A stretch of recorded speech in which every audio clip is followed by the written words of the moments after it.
च्या बातमीकडे सरपंच देशमुख हत्येच्या आरोपपत्राची कॉपी ही सामच्या हाती लागलेली आहे। वाल्मिक कराडच सरपंच हत्येचा मास्टरमाइंड असल्याचा समोर आलेला आहे।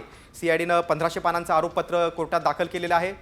त्यामध्ये वाल्मिक कराडच आता संतोष देशमुख हत्या प्रकरणाचा मास्टरमाइंड असल्याचं समोर आलेलं आहे।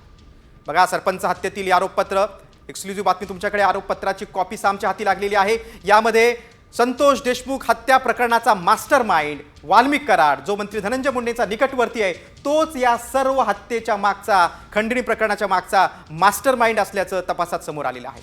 या आरोपपत्रामध्ये तसा स्पष्ट उल्लेख करण्यात आलेला आहे की वाल्मिक कराडच सरपंच हत्येचा मास्टरमाइंड आहे।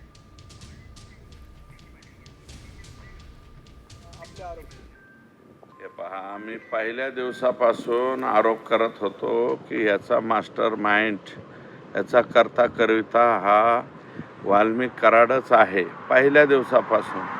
कारण हे विष्णू चाटे, सुदर्शन घुले, प्रतीक घुले हे बाकीचे सगळे प्यादे आहे।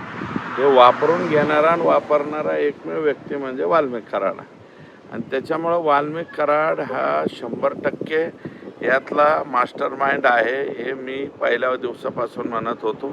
आणि आता चार्जशीटमध्ये पोलिसांनी सुद्धा त्याच्यावरती मोहर लावलेली आहे। याच्यामधला ॲट्रॉसिटी 101, त्याच्यानंतर खंडणी आणि मोका हे 3 गुन्हे आहेत। मोका तर ह्या एकत्रितरित्या लावलेला आहे, परंतु हे 3ही गुन्हे कलम 34 प्रमाणे आता याचं दायित्व जे आहे सगळ्यांचं सारखं